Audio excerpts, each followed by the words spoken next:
High বন্ধুরা, good morning. তোমরা সবাই কেমন আছো? আশা করছি সবাই খুব ভালো আছো। তো সোমার লাইফস্টাইল ব্লগে তোমাদের অনেক অনেক স্বাগত আর অনেক অনেক ভালোবাসা। তো আমি সকাল সকাল উঠে গেছিলাম, বাড়ির সব কাজ হয়ে গেছিলো। তো দেখো, সিদ্ধার্থ এখনও ঘুমাচ্ছিলো, তো বিছানাটা আমার ঝাড়া হয়নি। সিদ্ধার্থ উঠুক, নিয়ে ঝাড়বো।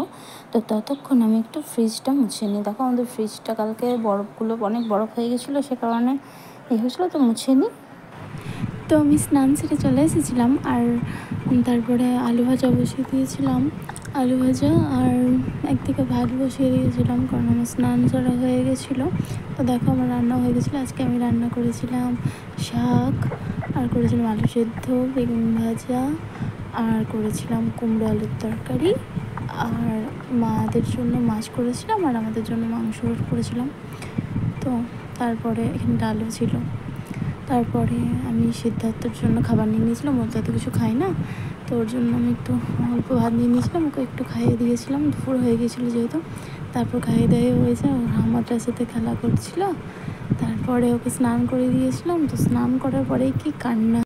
তো সিদ্ধার্থ খাইয়ে দাইয়ে ঘুম পাড়িয়ে দিয়েছি। আবার দেখা হচ্ছে বিকালবেলায়।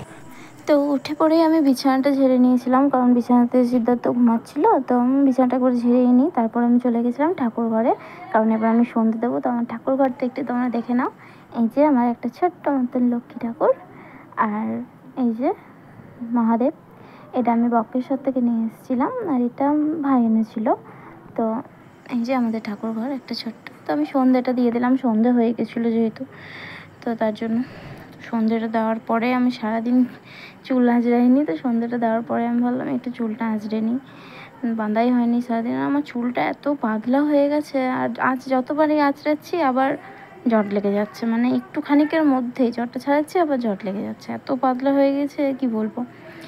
তো তাও চুলটা বেঁধে নিলাম। এবারে চুল টুল বেঁধে নিয়ে এবারে কী করবো বলো তো? এবার করবো রুটি। তো চলো, আমি এখানে রুটি করতে বসে গেছি, দেখতে পাচ্ছ। রুটি বেলে নিচ্ছিলাম। আর সিদ্ধার্থ এখন হরিনাম শুনতে গেছিলো, আমাদের লাস্ট হরিনাম এই বৈশাখ মাসের আজকে। তো ওইদিকে ও আসার আগে আমি তাড়াতাড়ি রুটিগুলো করে নিই, নাহলে হবে না। এই যে রুটি বেলে শাঁকাও হয়ে যাচ্ছিলো আমার, ও আস্তে আস্তে আমার হয়ে যাবে। ওকে নিয়ে গেছে একটু বড় মা, তা করতে করতে হয়ে যাবে, এসে আবার জ্বালাবে, তার জন্য তাড়াতাড়ি করে নিলাম। তো দেখো, আমার রুটি এখানে হয়ে গেছিলো। আর আজকে করেছিলাম রুটি আর আলুর তরকারি। তো আমার রুটি হয়ে গেছে। তো আজকের মতো ব্লগটা আমি এখানেই শেষ করছি। আবার দেখা হবে নেক্সট ব্লগে। ততক্ষণ tata, bye bye, take care.